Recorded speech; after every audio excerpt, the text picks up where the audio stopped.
So one of the questions here, I'm a stay-at-home mom feeling like my education and skills are being wasted. I fear never getting back to work at the level I was. How should I think or rethink? Yeah, it's just, I hear that all the time. It's so hard. And, it's constantly preaching back to yourself that, this work of raising your kids is so crucially important. There's so much talk about, wanting to be like the people that change the world, and in fact, I think moms are really at the center of changing the world, because, moms are, not that dads don't too, but moms are just so crucial in actually creating the next generation of little people who are either going to be forces for good or forces for not good, right?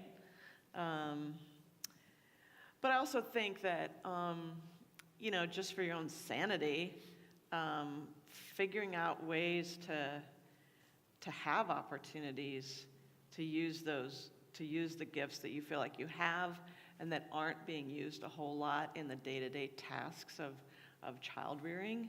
I have a friend right now, in her stage of life, she really doesn't have time to really volunteer or anything, but she and her husband have worked out for her to take this improv class. She's really good.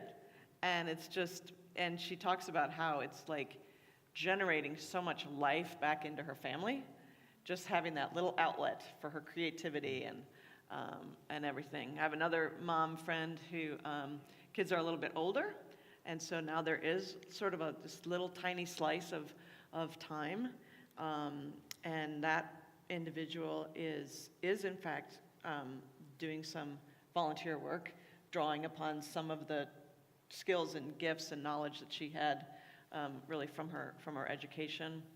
And then I've got another mom friend who has real creativity and leadership kinds of gifts and a real entrepreneurial spirit. And she's both applying that in her own raising of her children, because she's sort of a part-time homeschooler.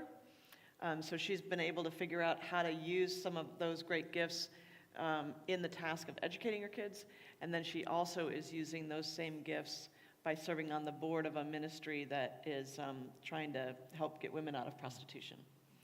So, yeah, I think preaching the truth to yourself about how vital and crucial and significant your work as a child rearer really is, and then also like figuring out in the tiny slices of time, where are the things that you can, what can you strategically do, and saying no, like say no to all the stupid volunteer things that people ask you to do, right?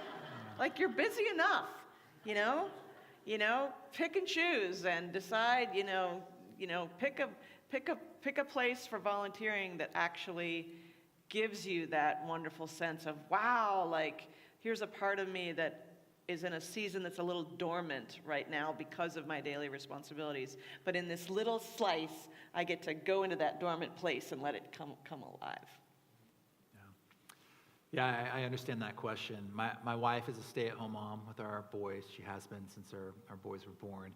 And she feels some of that. She went to Georgetown University and majored in French and uses absolutely none of that.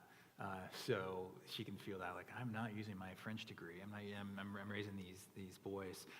She speaks French to me sometimes, and I love it. I tell her to speak to me more in French. I have no idea what she's saying, but I say, keep saying it. Exactly. Keep saying it. I got to remind her. It's been a while. So I'd say to whoever asked that question, understand that how should you think? How should you rethink? Your work is so valuable. In our culture, it's like this in Silicon Valley, I'd assume it's similar in LA, says very little about the value of being a stay-at-home mom, being a stay-at-home parent.